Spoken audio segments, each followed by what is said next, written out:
Salut à tous, le journal du foot de ce vendredi 7 juin. Neymar a répondu avec un peu d'avance à sa convocation par la police de répression des crimes informatiques jeudi soir. Sommé de s'expliquer sur la divulgation de photos intimes de la mannequin brésilienne qui l'accuse de viol, le joueur du PSG était plutôt souriant à la sortie de cette audition qui a duré un peu plus d'une heure et demie. Il ne s'est pas exprimé sur l'affaire mais a tenu à remercier tous les amis et fans qui le soutiennent. La victime présumée a accordé une deuxième interview à BuzzFeed. Elle confirme ses accusations mais déclare avoir peur pour sa vie. Ils vont me tuer et dire que je me suis suicidé, a notamment confié la jeune femme. Privé de Copa América, Neymar a reçu le soutien de Kylian Mbappé sur Twitter. Le jeune attaquant parisien fait taire au passage les rumeurs, assurant que les deux stars du PSG seraient en froid. Tu vas revenir plus fort encore, garde ton sourire, il sera toujours ta force, a notamment écrit l'international français. En revanche, les sponsors de Neymar commencent à mettre le frein à cause des accusations de viol. Mastercard vient, selon les médias brésiliens, d'annuler une campagne publicitaire qui devait être à diffuser pendant la Copa América. Concernant sa blessure, Neymar sera absent quoi qu'il arrive durant plusieurs semaines.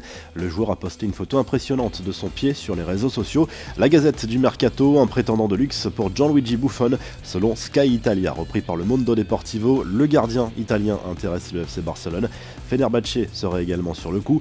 L'avenir d'Antoine Griezmann est toujours aussi flou. Après avoir annoncé son départ de l'Atlético, tout le monde le voyait déjà au Barça.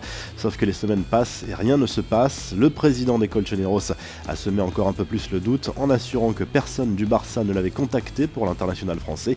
Et c'est officiel, les Verts ont un nouvel entraîneur. Ghislain Printemps a été nommé pour succéder à Jean-Louis Gasset.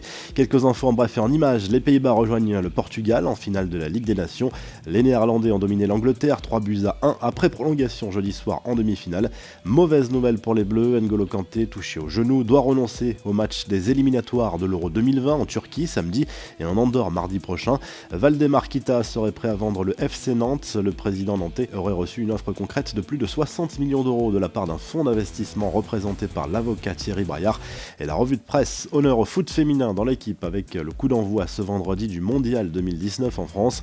Les Bleus défient la Corée du Sud à 21h au Parc des Princes pour le match d'ouverture. En cas de victoire finale, les Françaises toucheront une prime de 40 000 euros chacune, soit environ 10 fois moins que les hommes. En Espagne, le Mundo Deportivo suit de près le dossier Neymar et parle du cauchemar vécu en ce moment par le Brésilien. Le journal Sport assure que le Barça aurait un plan B de luxe pour son attaque, à savoir le jeune anglais Marcus Rashford. En Italie, la Gazzetta dello Sport assure que l'Inter Milan va revenir à la charge pour Nicolas Pepe, dont le prix pourrait bien dépasser les 80 millions d'euros. Vous retrouvez toute l'actu foot sur topmercato.com, l'appli Top Mercato et sa chaîne YouTube.